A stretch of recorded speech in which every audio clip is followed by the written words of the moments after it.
Hello, everyone. Welcome to The Downside. I am recording on location in a hotel room. It's very stressful for me setting all this shit up. You have your own camera, thank God. Mm-hmm. But my headphones are broken. The one works. That's why they're on. I'm not just using it as like a prop. You're like, well, you just take them off. Then. It's a look more than anything. Just a look. I'm here with DJ Demers. There you go, DJ Demers. This is our first time meeting in person. I did your podcast over Zoom. Yeah, but we met years ago at Flappers, and then you were in LA over the summer, and we saw each other too at Nightcap. Well, I'm a piece of shit. This is The Downside. It's a pandemic.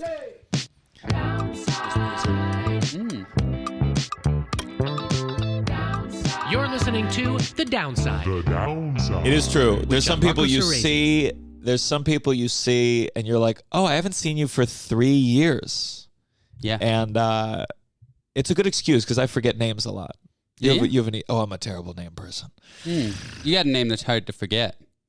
Yeah, but I get a lot of Giancarlo. I get a lot of Giancarlo, which I don't mind. I really don't care. No? It's just embarrassing when like I don't correct someone and then someone corrects them and then I look like a fool for not correcting them. You know, it's the most boring. Every comedian has. I used to have so many name jokes. You know, when you start out, I used to do. My name is Gianmarco Soresi, which is not a typical Jewish name, and it would get such a soft laugh. But at the time, I was like, "This is a killer. This crushes up top." It's weird. You're right. Every comedian's got a name joke and a like what I look like joke. Yeah, I never had a what I look like. Now I do. I used to be a theater kid, but you could tell. I look like before I wake up, I whisper to myself, a 5, 6, 7, 8. And I got that from a roast battle. JP McDade used it on me. And I said, can I have that? Because I've never... Did you have a looks like? What was yours? You never did? No, I never did. A lot of people did, but I'm like, I don't know what I look like. You never had a gap tooth joke? No, should I? Is that what you see? Because I'll write a gap tooth joke. You notice it? You ever get things? Maybe I should have a gap tooth joke. Thank you. Yeah. If you think of one, I'll take it from you like you did from that guy at the roast battle. Yeah. I asked him. I said, "Sir, can I please have this?" Did you ever have braces? No.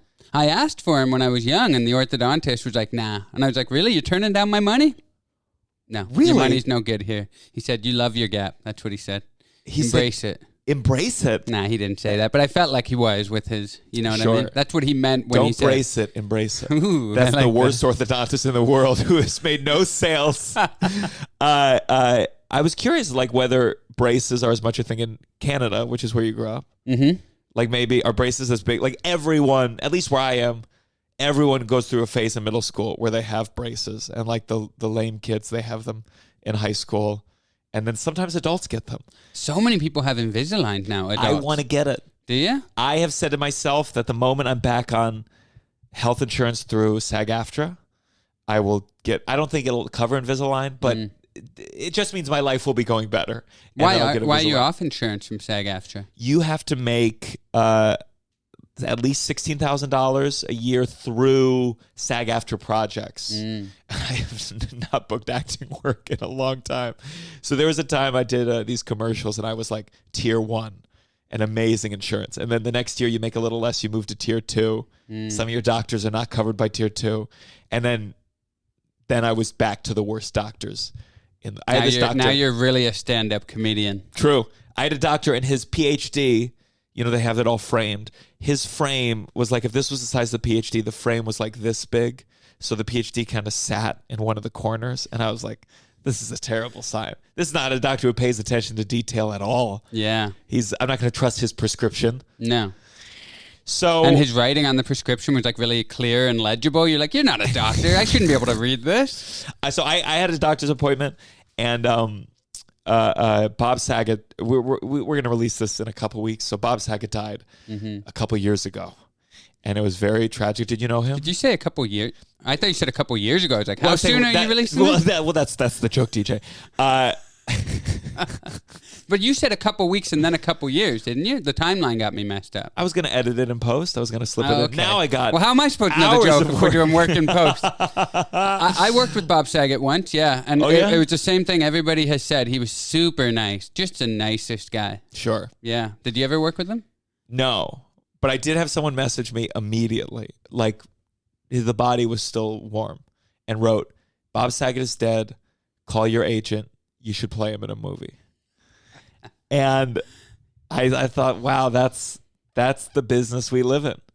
And I think she's right.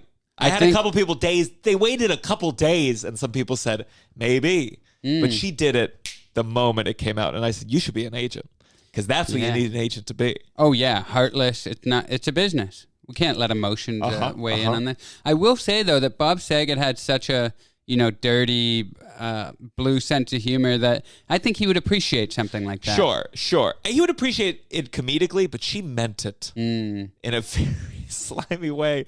And then she was like, and I could play... Isn't there a DJ in Full House? Oh, yeah. There's a DJ. People tried to make fun of me because I was a kid when DJ Tanner was big on Full House. And I was like, DJ Tanner's awesome. You're not hurting my feelings right now. Sure. Great. Yeah. I never really watched Full House. I was a little... How old are you? 30. I just turned 36. I'm 33. So Full House was like a little ahead of... I was too young. I watched a lot of Full House. I was the same age as Mary Kate. Oh, really? And Ashley, yeah. Yeah. So we're here in Chicago. We're recording this without my co-host Russell, but I wanted to grab you while I could, because you're in LA. I've had a strange show last night. It was Zanies in St. Rosemont. Mm-hmm. Rosemont, just Rosemont. Yeah. Rosemont, not St. And because I'm performing at a place, this is all very new to me still. I'm performing at this place called Comedy Vault in April or May. Contractually, I wasn't allowed to promote, and we run shows by them. They let me do other things, but they were like, for whatever reason, it's like, please don't promote another show in the area, which is, it's weird because like, I feel like for you have people who come for you. I'm nobody. So part of me is like, this won't matter. It's better for me. Let me advertise. They'll come to the show in 2 months. It also doesn't matter for me. I appreciate the compliment, but until you're like levels above either of us, it doesn't matter. People are just going to see a comedy show and they're like, who the hell is this guy? Oh, he was funny. Yeah. And there's like, I'm getting at a place where like 2 people came for me. 2 people have to go like, I know you from TikTok, but that's it. So like, that's the difference we're making here. It's 2 or 3 people. Yeah. And so Zanies, they were kind enough to let me headline, and the Omicron is ripping through Chicago. It was already in New York. So they billed me as a secret headliner. And or mystery headliner. They had you all blurred out on their Instagram. Blurred out, and I was cheeky about it. I thought I had enough room to like, I posted like, I'm gonna go check this guy out tonight. But it meant I couldn't like pay for ads or do PR or anything like that. And it was light. It was light, which makes sense. Who's going to see a mystery headliner? Because in the middle of COVID, like, because it's not the good kind of mystery, you know. If a cafeteria is serving mystery meat, you know it's not filet mignon. You know, they knew John Mulaney's not walking out on that stage. Yeah, because the way it comes off is like the club was like, you can headline here, but could you not tell anybody about it? Could you not tell anyone we spent the night together? Yeah, and it was light, and it's one of those things, I always assume someone's going to see me perform for 12, 15 people and go, this guy sucks. He didn't really do really well. And that's still always my fear. And like, they were apologizing to me, I was apologizing to them, and we'll just hope they have me back. But I get nervous that no one in the audience is going to realize there's 12 people there. They're going to go, this guy is not getting any applause breaks. There's only 12 people here. So I get anxious. That's where I'm at. You don't really have to worry about the audience in that situation. You just have to make sure the club knows. And they know. They know what it is. And it's the middle of COVID. Like, COVID has actually been a nice ego soother right now. Like, whenever I have a show that's light, I'm like, COVID. Whereas pre-COVID, I would be like, man, I suck. I'm not a draw. Nobody likes me. But now when people don't show up, I'm like, I mean, this disease, What can you do? What can you do? So I don't think audiences, and I don't mean any disrespect to audiences, but they have no fucking clue what stand-up is, or they're...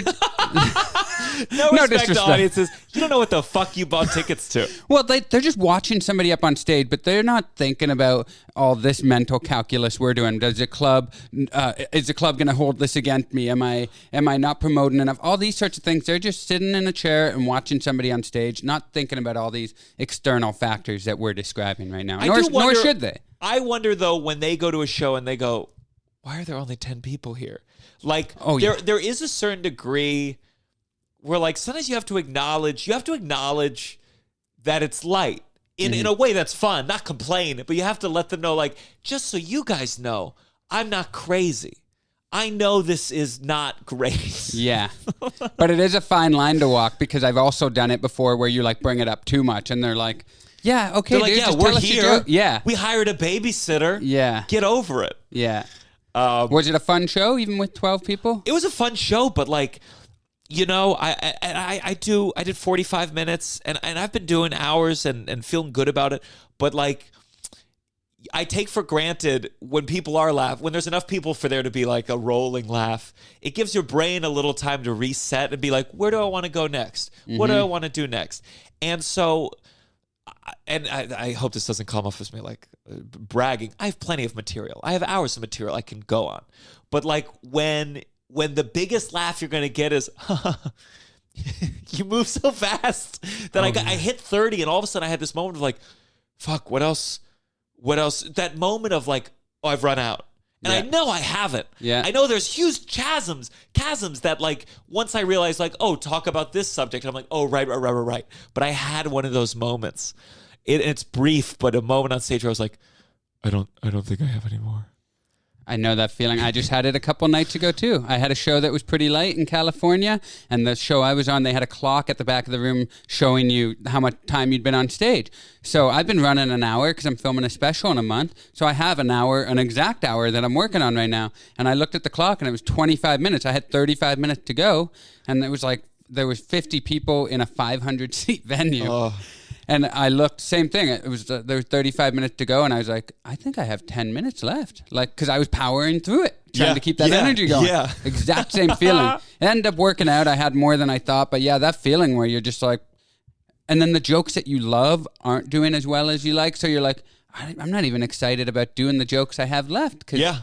Yeah. And there was some new stuff I wanted to do, or like newish. Yeah. But what happens is, like, it starts to be so tough, or you're so, you know, the best you get is that little laugh that you're like, oh, I can't touch that shit. It's just the hits. Yeah. How do you, I try not to talk about stand-up too much, but I am curious because I'm getting to a place where, like, I need to start filming something on my own just to be done with it. Mm-hmm. Do you fight the urge when you're in that situation to just go back and do, you have so much old shit? It's not even in my brain anymore. It's nice. Not even an urge to fight. Yeah. I will go to crowd work before I go to old material. And especially COVID, like, I don't even feel like the same guy I was before COVID. I know what you mean. I feel like I would be doing somebody else's jokes. So no, I don't even fight that urge. Like, I've done cruise ships and stuff where I had to fill out like 3 different shows and I didn't have the time. So I was doing stuff from like my first 6 months in stand-up. I was doing whatever it took to fill that time. So there it's a fight or flight DJ, thing. not like, rare DJ. No. Yeah, exactly. Yeah, I got a gap in my teeth.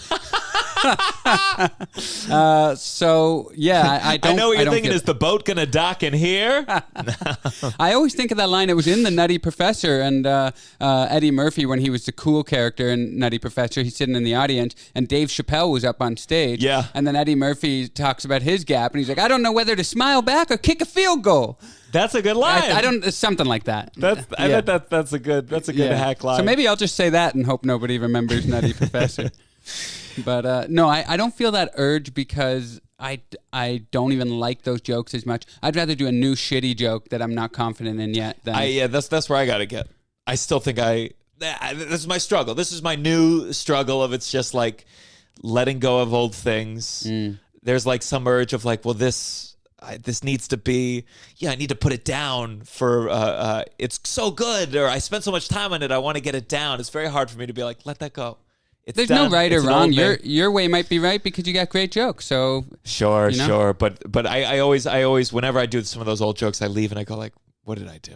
I know you never feel good. I discovered the thing that used to work still works. Bravo, you brave motherfucker. Yeah. But then if I do badly, I go like, Zanies is never having me back again. Exactly. They're not like, well, he did bad, but I'm sure he's got old jokes that are really good that he just didn't want to do tonight. They're just like, oh, he sucks. That'd be so gracious. Like, hey, he bombed, but I bet he has some really fire jokes he was just saving. I bet you he had some tricks up his sleeve that he didn't want to play, you know? It's so funny where there's so many audiences that never know that, because I'm working on newer stuff, I'm like, I could have given them a much better night.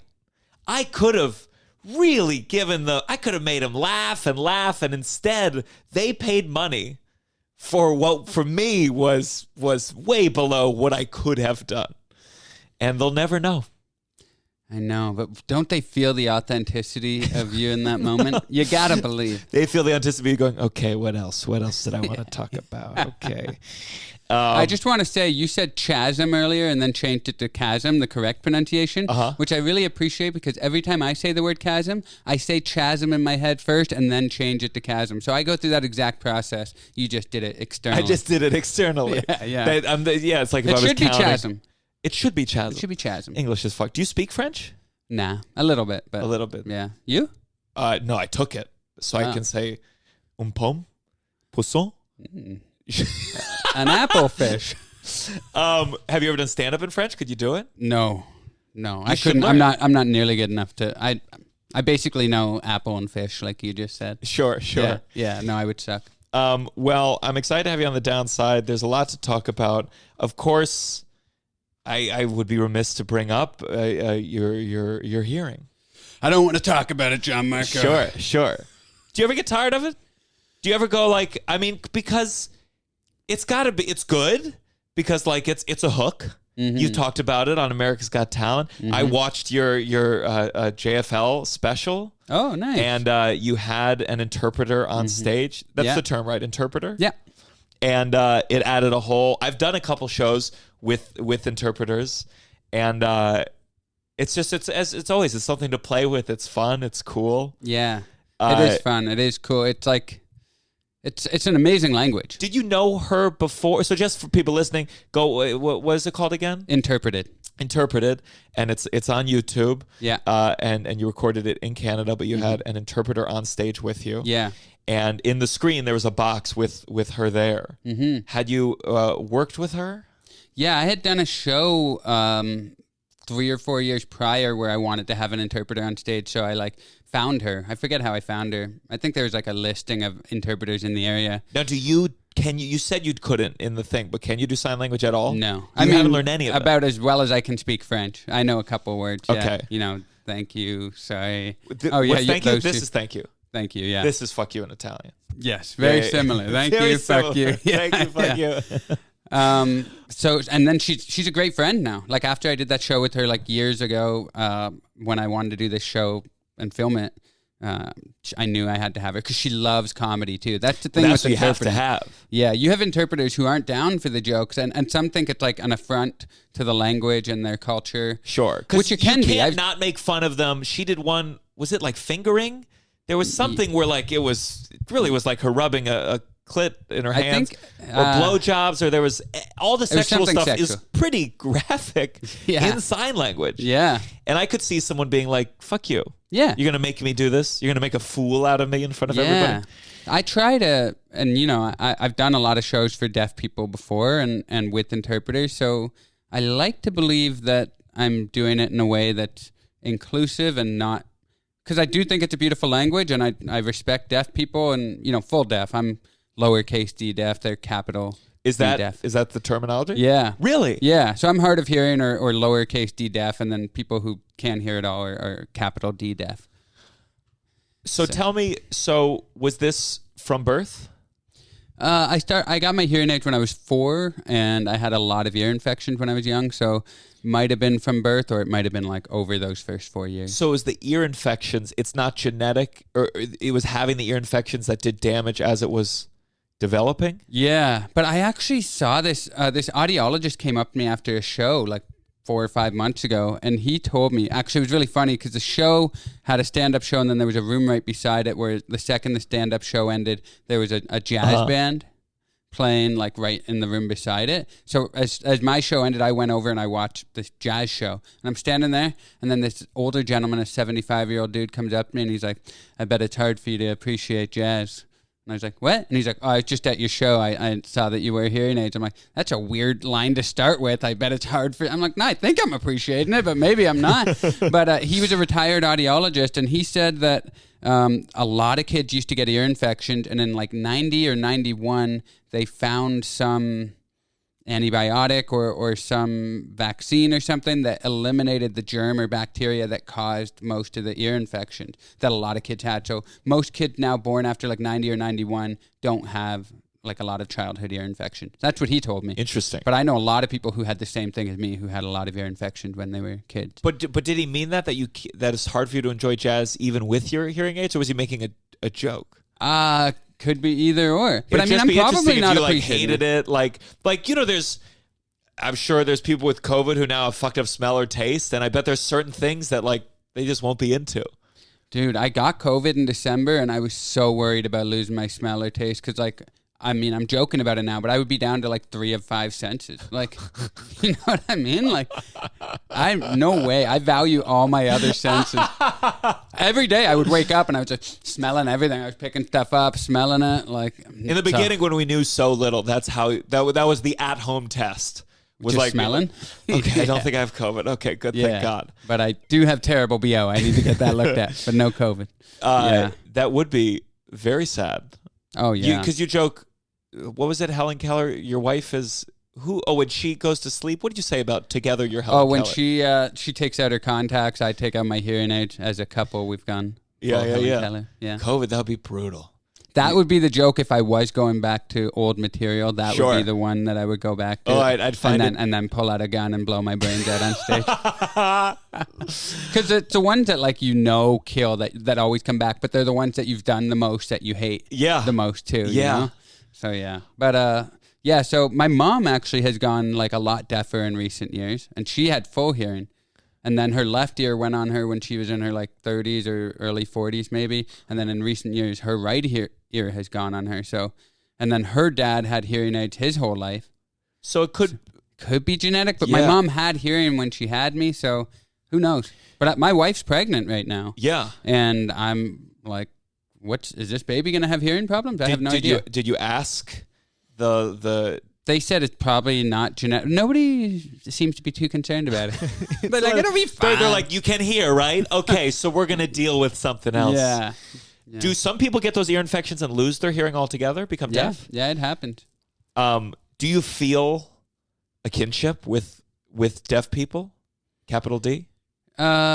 Yes and no. I feel like less of a kinship with them. No, I shouldn't say less.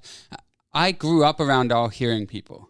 So I didn't feel like I was part of the deaf culture, and it's such a different culture. Like they have their own culture, and I wasn't part of it. So I felt more of a kinship as I've gotten older, and I've met more deaf people, and I've gotten to perform for them. But I'm way more part of the hearing world than the deaf world. But I feel some kinship with them because when I take my hearing aids out, I'm deaf. And I feel more of a kinship with them now than ever because COVID, everybody's got the mask on. I've never been deafer in my life than the past 2 years. Like, I can't hear anybody. Sure. That I'm relying on lip reading so much. When we took the elevator here, there was 2 times I said something, and I was like, oh, I'm not being loud enough with the mask. Oh, yeah. I was just biding time until we got to the room and could take the mask off. I was like, so where were you performing? And you answered, and I was like, I'll ask him again when we get to the room. Yeah, it's so brutal. Funny. It's really, but I tell everybody now. It's made me really vocal and have to advocate for myself. Like when I checked in at the hotel just now or a couple hours ago, like she said something, and I was like, I wear hearing aids. I don't know what you're saying. Is it important? Yeah. I mean, do you say like, would you mind speaking louder? I tell them I wear hearing aids and then let them decide how they want to proceed from there. Because it's not even a loudness thing. Like, it's just, I mean, I guess it is a little bit, but it's just, I didn't realize how much I relied on lip reading. Is there a volume knob? There is, but if I do that, like in the hotel lobby, everything's increasing. Sure. So it doesn't help that much. But I have a little device called a Roger On, made by Phonak hearing aids. But it's like it allows me to like just focus on one, like it'll like a directional mic. Exactly, it's a directional mic. But it's like a directional mic, like pointing from your ear. No, I can hold it. Oh, you can hold it. So I could like put it on a table if somebody was talking there, and I'm like, but you can do different directions. So if the person was sitting there, but there's another person sitting here, from my phone, I can just have the mics face those two ways and drown out all the other directions. Wow, it's pretty. Technology's helping a lot. I just talked to my Uber driver, Lyft driver, I should say. I guess it makes a difference. Uber's generally not as highly regarded as Lyft, I think. Well, sure, but I'm sure Lyft is just better at branding than Uber. Probably, yeah.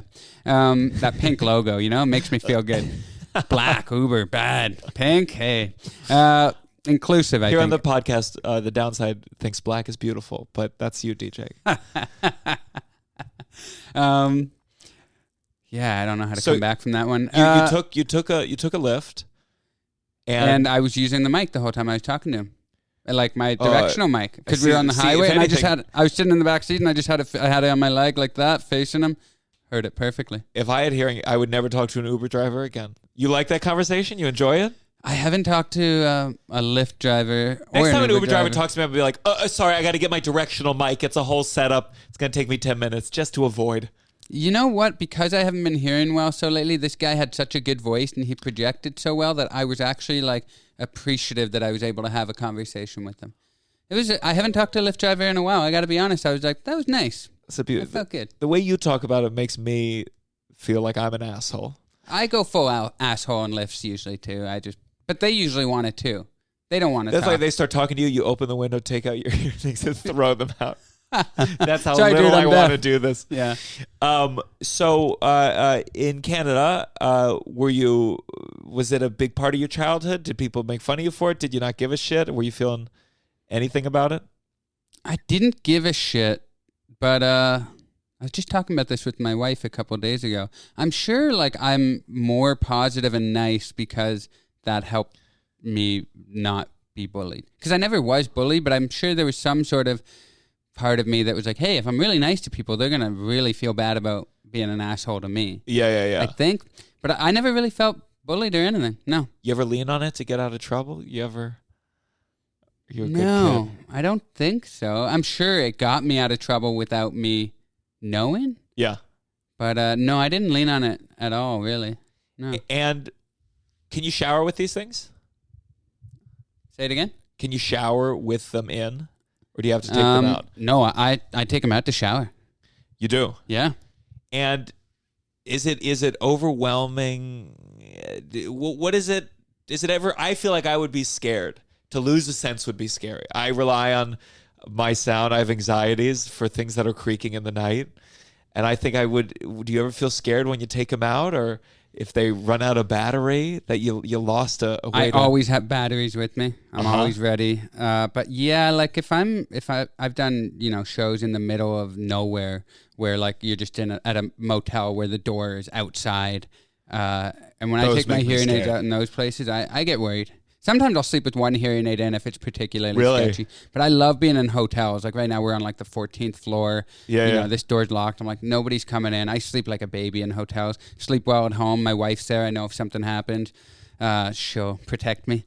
Or wake me up to protect her. But no, I don't really feel... I take them out on airplanes. Yeah.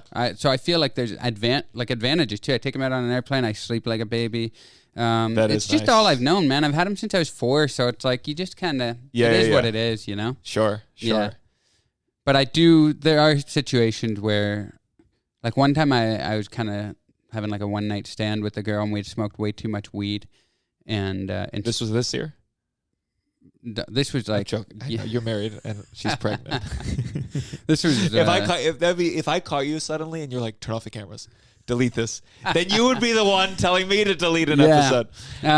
This was like a while back, 6 or 7 years ago maybe, but we smoked too much weed and she was a super sweet girl. I had no reason to feel this paranoia, but when we went to sleep, I like slept with my hearing aids in that night because I was like, don't know what she's gonna do. She wasn't gonna do anything. She was. You nice. thought she'd like kill, like an anxiety thought. Kill me, rob me. I didn't know. I smoked too much weed. Sure. But I was like, damn, I think being a hard of hearing girl would be way scarier. Like that feeling made me realize, like, I don't think I'd ever take my hearing aids out if I was a girl sleeping over at some random dude's place. There's been one woman in my life where I had a thought that she could kill me. Like it was, we were hooking up for a couple weeks, but once that thought entered my head, it was horrible. I couldn't sleep. I was like, yep, she'll kill me. I've had that before with like a long term.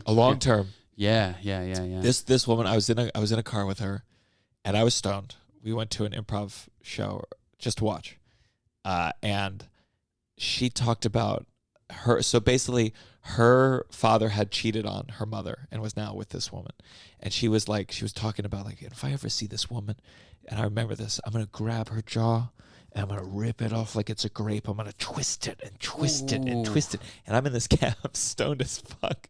And I was like, oh, God, have you ever thought about going to therapy? And she turned to me and she said, that's the third time you told me that this car ride. And I was so stoned. I guess I told her 3 times in a car ride, have you considered going to therapy? And I thought about opening the cab door and jumping out, because she just told me she was going to twist off a jaw. That's a graphic. That's a very graphic to think about, like the sinews of your jaw gradually just snapping off. And I was high, so I was like visualizing it fully. Oh yeah, I'm not high and I can feel it. That's a rough way to go. Yeah. Now, people always say good stuff about Canada. In America, it's very casually, especially when Trump won, there was a lot of like, Canada's better. They have the health insurance. Mm-hmm. And then Justin Trudeau put on blackface a couple times. And there was a little bit like, yeah, they're not perfect. So while you're on the downside, as a Canadian, what's bad about Canada? What's bad about Canada? Well, don't act like it's tough. The entertainment industry sucks. That's why I'm in America. You can't make a living. It's very hard to make a living as a stand-up comedian. So really, you can't just headline the Yuck Yucks, and you can once every 2 years, like, and then they'll pay you, in fucking chicken wings, like. Really? Oh yeah. Yuck Yucks. What are the good clubs? Just by the way, if you're listening from Yuck Yucks, I'd be honored to work for chicken wings. Honored.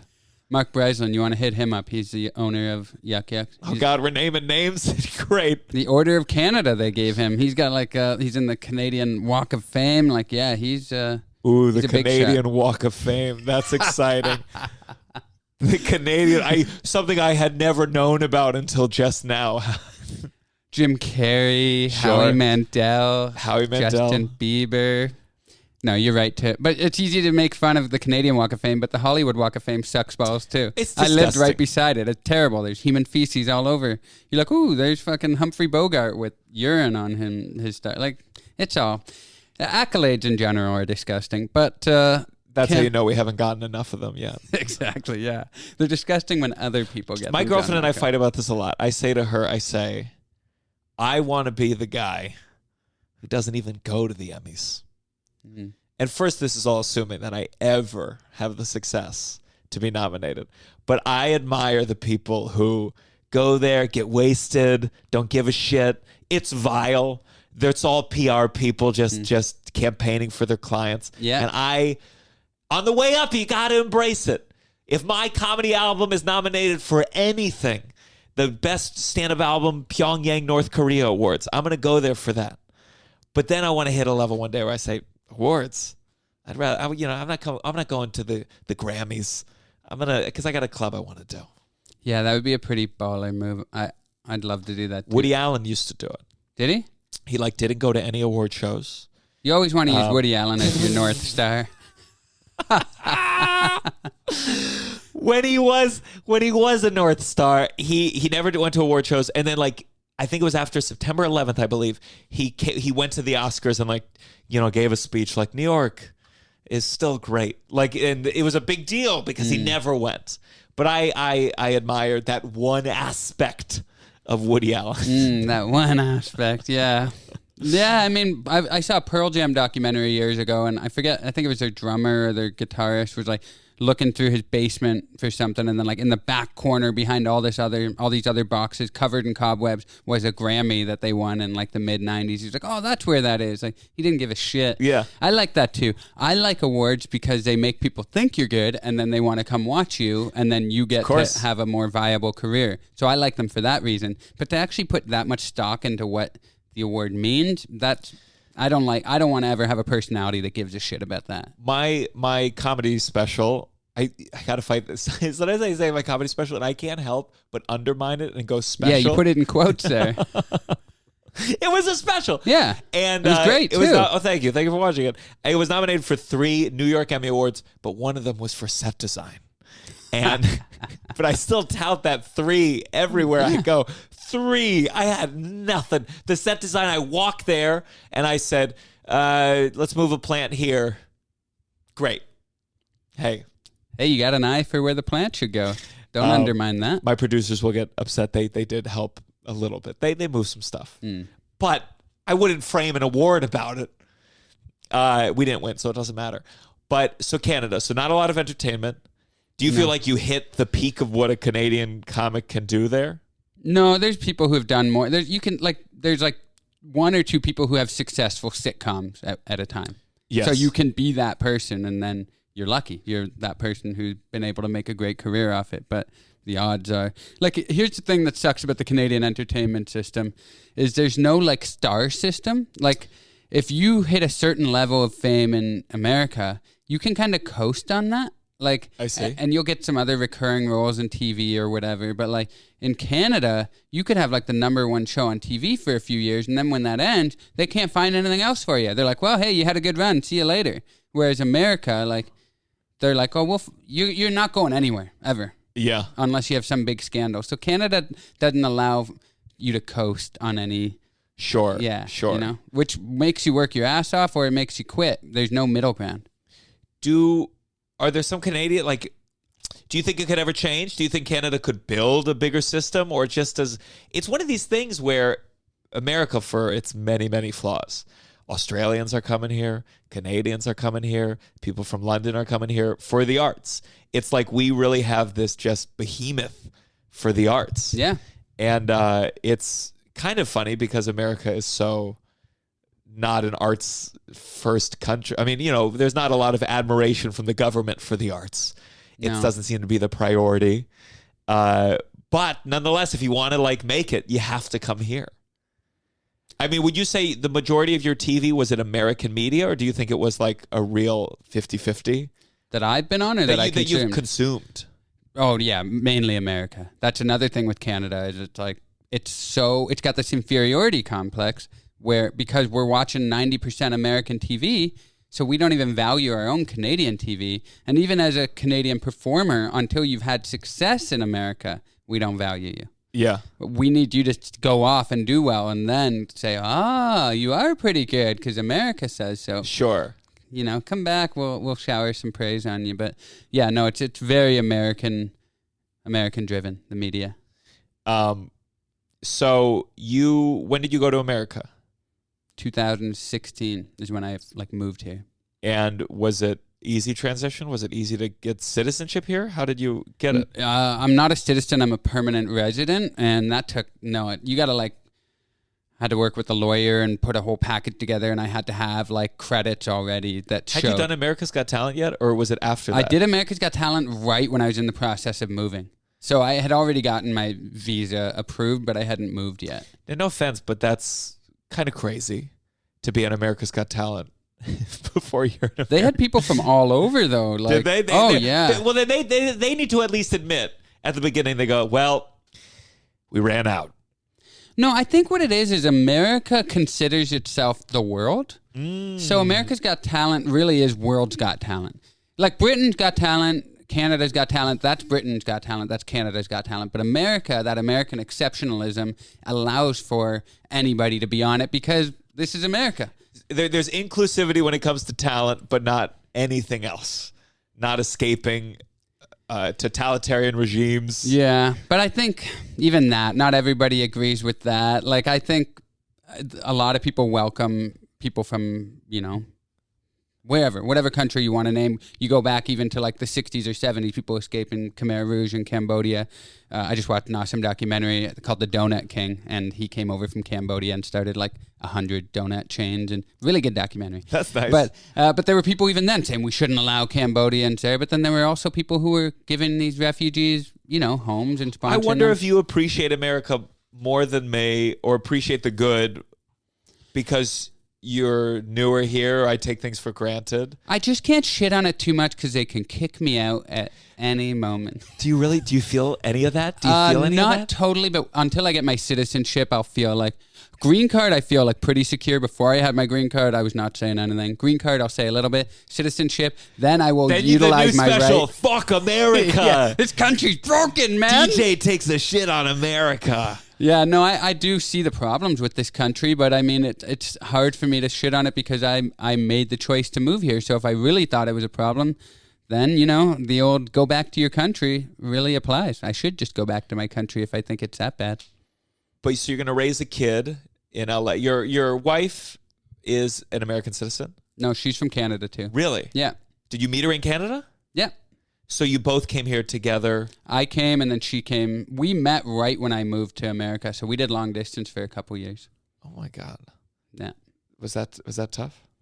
Yeah. Is the battery dead? Yeah. Yeah. We will make it work. Can you zoom on a video? No, it's fine. The quality on it is pretty strong. And we're back from the commercials. With a different camera angle for Gianmarco. I mean, my dream, when I go to LA, I rent out a studio, and it's heaven. It's heaven. They send me everything so well completed, but I'm not making that money. It's expensive. It's expensive. Oh yeah. You're talking to a guy right now who's got a kid on the way I got a phone call and it goes right into my hearing aid because technology is amazing. Bluetooth, baby. Yeah. Listen to my music in my hearing aid, everything. It goes to the hearing. Oh, that's amazing. It started ringing in my ears yesterday when I was making love to my wife. I had to decline a phone call in my hearing aid. So did you keep them on during sex? Oh, I keep them on, yeah. I actually have a really hard time getting hard if I don't have my hearing aids in. You realize how much hearing has to do with your stimulation. Really? But I don't have a hard time masturbating with my hearing aids out, which shows you that those are two very different things. I could see that. I don't need my sounds to get off. Yeah. But I very much understand.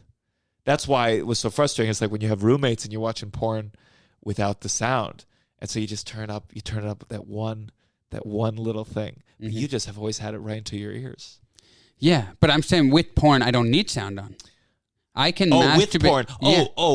Porn I can do on mute and get off. Sex, if I have my hearing aids out, I have a hard time even getting it up. Sure.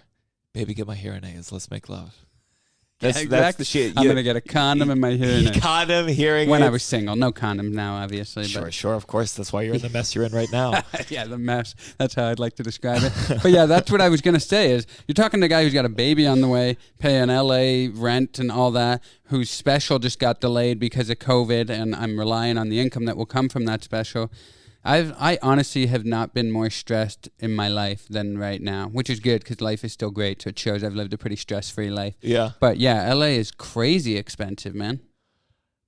What area of LA are you living in? We were in East Hollywood and we just moved up to Altadena. Okay, I'm still learning all the things. My mom just moved with her boyfriend in the Palisades. And I was with a Jewish comic today who said Mazel. So I guess that means that's an expensive area. Yeah.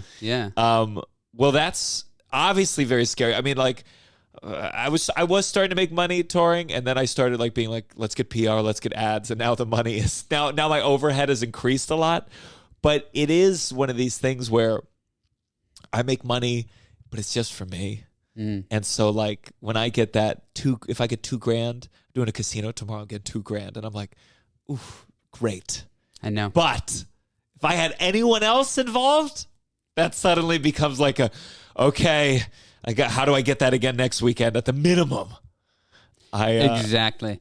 what you're describing is exactly the mental shift that's happening in my head right now. Yeah. Like, okay, it's not just me that the money's for anymore. Things I used to be satisfied with are not going to be enough. I think about now when people have twins, I'm like, that's a horror movie. That's a horror movie. Yeah. You plan it for, you're like, maybe I can have one baby. I think I can do it. And then Yeah. they're like, 2. Unless you're like living a regular 9 to 5, and you got your life set up and you're ready for it. But that's not my life. What does your wife work? She works at a flower shop and she makes pottery. She's like a potter. So the So flower she's shop, making she sells millions her a year. pottery there. She's making millions. Yeah, of course. The thriving pottery business. But she's really good. And she just started making money off it in the last couple of years because she used to be a painter and then now she's moved on to pottery. So she will make good money. Like I tell my wife all the time, like not to put pressure on it, but I think in 5 to 10 years, like I can retire and you can take it from here because like she's amazing. But, we are going to be 2 artists raising a kid. You would retire? Oh, yeah. You want to retire? Oh, yeah. Oh, I never want to retire.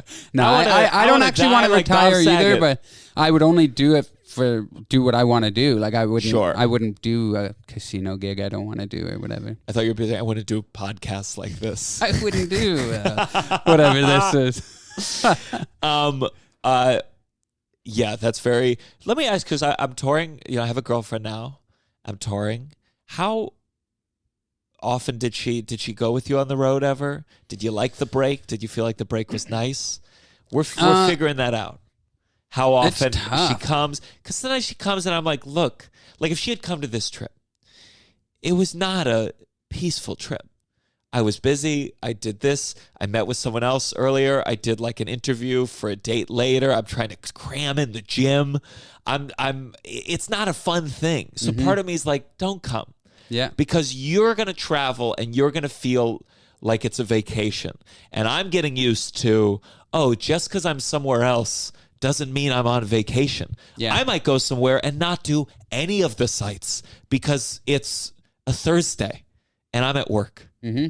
So did she come with you a lot? Does she come? Do you think when she has the kid, do you think the kid will come a lot? Or are you going to be like, daddy's gone for Thursday through Saturday? Yeah, I think that's more accurate. And also, a few years ago, my wife did come with me to Chicago, and I did treat it like we just hung out during the day and I just did the shows at night. But you are a hardworking man. You are trying to cram a lot of this in. Sure. So you could make the decision to not do all this and make it a vacation with your wife during the day and just do the shows at night. But that's not the way to get ahead in your career. So I think you know the answer to that. The answer is no, she can't come with you a lot. If you want to work hard. Yes. And then you can make a decision every once in a while. You circled in your calendar, you say, this trip to Boston in April, I'll vacation during the day and we'll do the shows at night. But even then, I don't know about you, but when I got shows at night, like it's on my mind all day. It's on my mind all day? Yeah. And I'm like, listen, if you're going to be here, I'm going to be flinging jokes at you and being like, hey, is this interesting? Like, it's just I'm in a certain space. Mm-hmm. And I'm not going to be fun. Yeah. It's tough. That's the hardest part about being a comedian on the road. Oh, and I had, I felt bad last night. I had the last night show, like I'm a sensitive boy. And it was a tough show, 12 people, and I felt bad. I felt like in my mind, like, I should have been so good that I like made this room just light on fire. Yeah. And I really had a bad, it's one of those things, if I was single, I would have just had to deal with it. But because I have this girlfriend who will listen to me, she bears this weight that I have to work on, not always putting on her. But it's tough. Mm-hmm. My wife does the same thing. But they kind of know what they're signing up for. Because I've had girlfriends who didn't want to deal with it, and those relationships didn't last. Sure. You are right. You have to be sure to not put it all on them, but it's also like, is this the person you want to be with? Because this is who I am. I am a man who's going to bomb a set and want to talk to you about how terrible I feel. I had this thing, and it was resolved where I told you that I was banned from TikTok, but I found out I was banned from TikTok like midnight walking back from spots. Oh, that was just last night? Oh, it was 2 nights ago. Oh, 2 nights ago. No. So I've had, it's been a tough 24 hours. I feel better now. But so I'm going home. My girlfriend, I call her and she picks up the phone and she's doing a bit where she's as if she's asleep already. And so she's like, hello? And I was like, no, my TikTok was banned. I need to talk. Like it felt it felt like I had lost I made $3,000 off TikTok last year. It was a big deal. Yeah. But, I called her and she was trying to be cute. And I was like, nope, we're having a bad night now. Whatever you were feeling before. Whatever joke, you want to snuggle tonight? No, I don't think so, because we're talking for 2 hours tonight, and I'm going to be pacing for the whole time.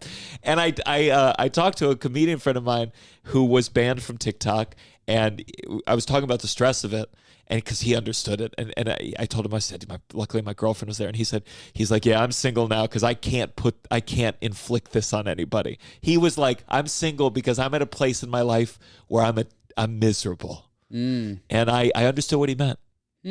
I understood what he meant. You feel miserable? No. I just go through pockets where I am so needy. And if I was alone, I'd have to kind of confront it. But if you're my partner, you just got to be around this person who every once in a while, some guy in China decides to disable their TikTok account and it ruins your day. It's so weird that your career and success is tied to this platform that just censors people so easily. That's actually... I don't put a lot of effort into TikTok because I don't respect what they do. Like, I don't want to censor. My favorite comedians would be banned off TikTok in a day. You're right. You're right. So why would I want to put my faith in a company that can do that to me and make me feel that way? That was a tough way to learn that I was not one of your favorite comedians. You were banned. I was banned. You're my favorite right. now. That's what it took. There you go. Well, let's go on to our next segment. You don't have an earpiece. I should have Bluetoothed this to your things, but here comes a music cue. Okay. This has got to stop. It was a very good singer of mine, a friend named Douglas Goodhart. He said, "This has got to stop." And do you have a "This has got to stop"?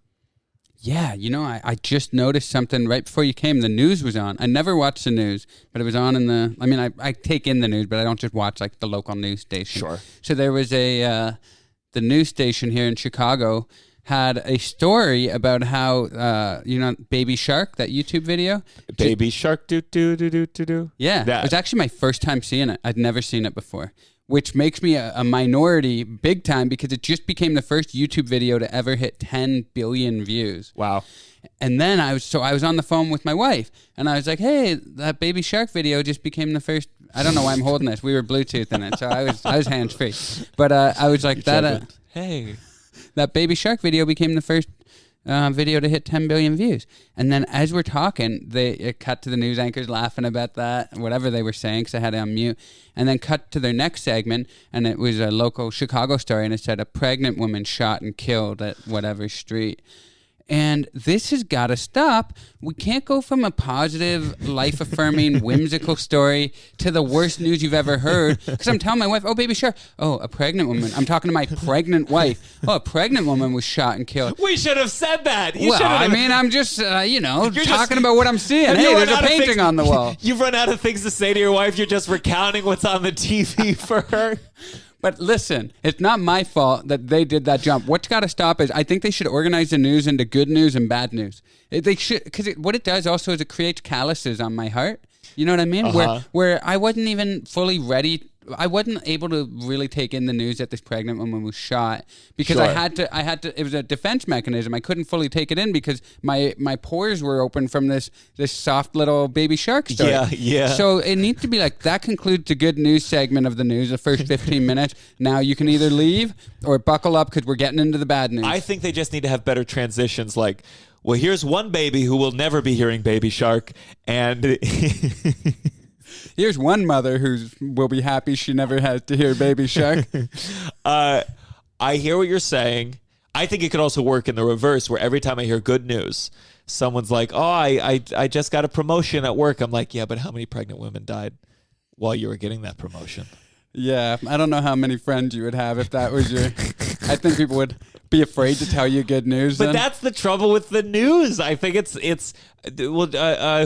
Jim from The Office, he made something called like Good News, where it was just good news. Yeah, and I appreciate that because that was like a really, what's his name? John Krasinski. John And he Krasinski. also sold it so quickly. It did Then well. he He's like, sold oh, it. here's 10 million. And he's like, oh, great. I don't have to do this bullshit anymore. But what I'm saying is that's cool, but the world is full of bad news. I want the bad news too. His good news thing I didn't really watch because it was like, it's fluff. You know what I mean? Yeah. Good on him for trying to bring light to the world during that initial darkness of COVID, yada, yada, yada. But I want the bad news too. Just separate it a bit. Yeah. You know what I mean? I know what you mean. Don't give me the 1-2 punch of good, bad. Give me 10 good, 10 bad. Or like give me that. the bad first, and then I'm like, oh, this is bad, but I know the good's I coming. like that. End with something nice. Yeah. All right. That was very good. This has got to stop. Do you watch Canadian news? Do you stay in touch? Do you say, like, what's Justin Trudeau's little Halloween bit. costume this year? No, not. I mean, a little. Do you like bit. Justin Who? Justin. Trudeau? When you said Justin, I immediately went to Bieber. That shows you how politically in touch I Oh, am. my Well, God. they just had in Canada when I was there, Timbit. Do you know Tim Hortons, the company? Yeah. They had their little Timbits, which are the most delicious thing on the planet. The little donut holes, the middle. Donut holes. Yeah. Yeah, You but call they're called them Timbits. Timbits. But we don't even say donut holes. They're Timbits, you know? But they had a promotion with Justin Bieber, and they were called Tim Biebs. And so you could just eat these Justin Bieber-themed Timbits while I was He's there. doing that now? Yeah, I mean, they might be over. It might have That been seems for like Christmas. something beneath his level.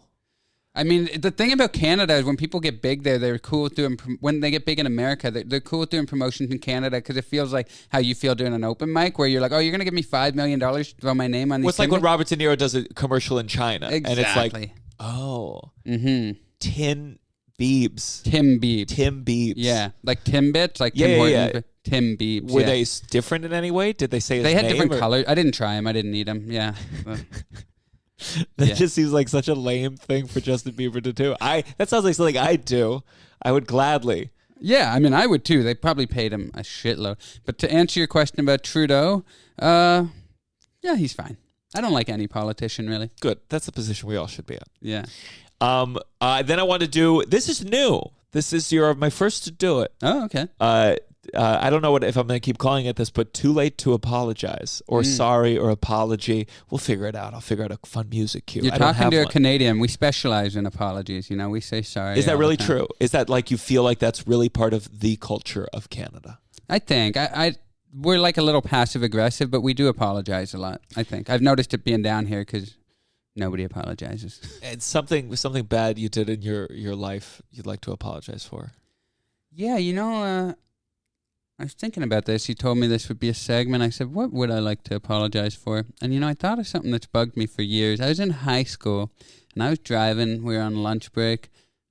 We were driving to some fast food restaurant or something, as you do on your lunch break in high school. And a car full of people.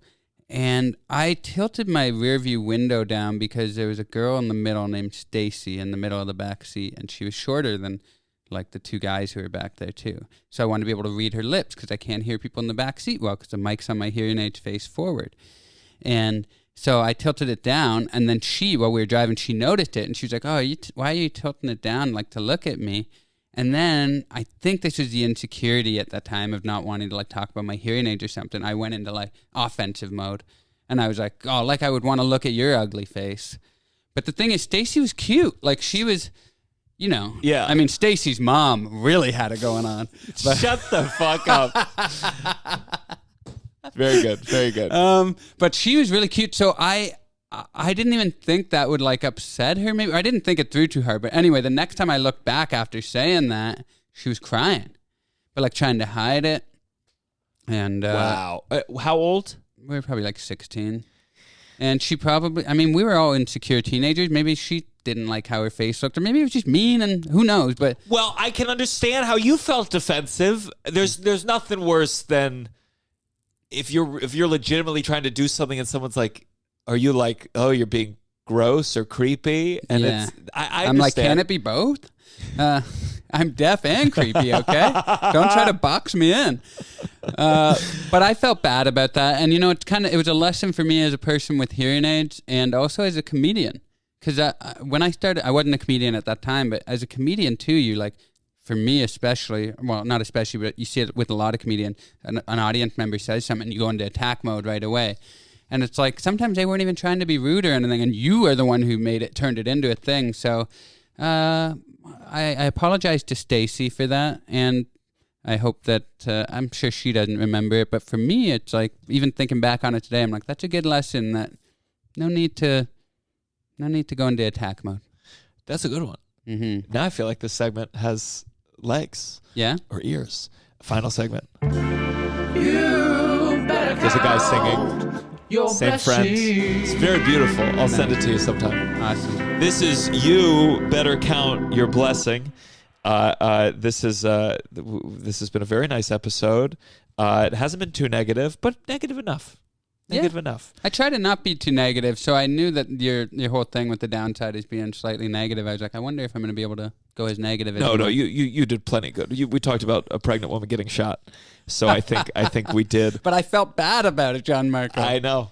I share my blessing for this. Mine is it's very new still, but I had someone at Zany's who listens to the podcast and came because they listened to the podcast, and it's still very new, and it's one of these things like there's so many compliments you get along the way that don't penetrate. They don't make me feel good. I don't even remember them. It's almost a nuisance to be like, thank you.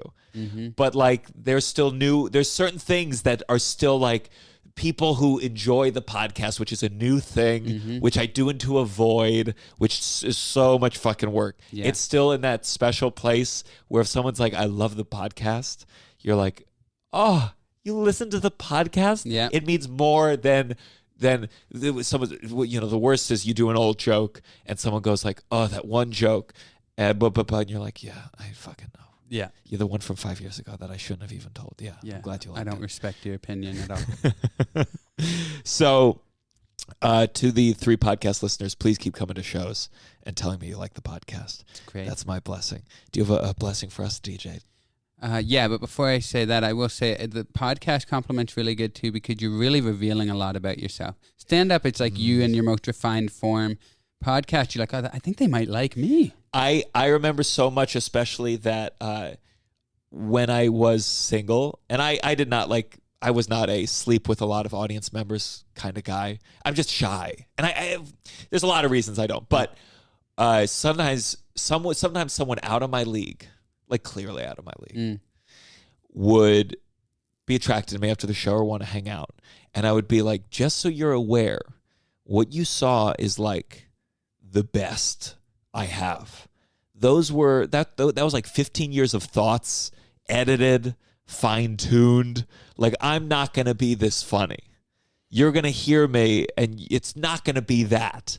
But you have that nervous that if you make it seem off the cuff that someone's just going to be like, you're hilarious. Yeah. I want to see a second hour. And you're like, you're getting the open mic. Yeah. It's that same thing with a podcast. It really is like me. You can't hide it. At a certain point, you talk for so long, you can tell how stupid I am. Like, you can tell, like, I have made some gaffes of not knowing where places are, or like you thinking it was Justin Bieber, me reminding you that Justin Trudeau was the Prime Minister of Canada. You can't hide it. Or when I said Lyft was good because it was pink and Uber is bad because it was black, and you took it to a race place and I was only talking about the traditional color scheme. You think that's not going to weigh on me tonight, Gianmarco? You're dead wrong. Okay. Yeah, no, I think that's a great compliment, and I see why that would have that impact. My blessing is I'm gonna go. I got a baby on the way, man. That's my wife's belly is big. This baby is kicking like a ninja. How many months? She's doing 7 weeks, so we're at like almost 8 months. Like 7. We count in weeks. She's at almost 33 weeks. Are you trying to not be on the road around the range she might have it? Well, yeah. I was trying to film my special January 15th and then go off for a few months, and then now I've had to push it to February 12th, which is in the range that she could have the baby. So, like, I'm cutting it real close right now. But, yeah, after I film the special on the 12th, I will not be on the road for a bit. But hopefully she doesn't. Listen, if you end the special with, like, all right, guys, I got to go. My wife's having a baby. I mean, no. That's a good bit. Well, you know how they say we're pregnant? Like, men are allowed to say that? I'm thinking about, like, maybe making it like my Ali Wong special where, like, how brave I am for doing a special while we're pregnant. Very funny. I would like that a lot. Yeah, but that's my blessing, man. We gotta healthy baby on the way, and I love my wife. I love my life. So how many people get to say that? I don't know, but you're the only one I know. Well, we're not sure when it's going to come out, so I don't know if plugging dates would be great, but do you have your social medias or your specials already online? Yeah, look for my special. Follow me on social media, Instagram at DJ Demers, and the special, we'll film it in February, so it should be out by, I'm hoping, April. Do you have a name? No. You like to wait till after? Yeah, I'm going to wait till after, see what feels right. Yeah, and find your other specials, Indistinct Chatter and Interpreted. Yeah, they're both on YouTube. They're both very, very good. DJ, I appreciate you being here, and for those, I appreciate you being here in my hotel room. It's true. Yeah, you know what? You should be. I take mine back. You're welcome.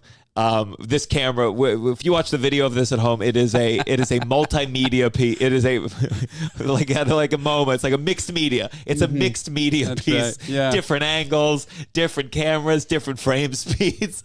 And for those listening at home, whether you have 5 senses, 4 senses, 3, 2, or 1, one day you're gonna die and you're gonna have none. This is the downside. 1, 2, 3.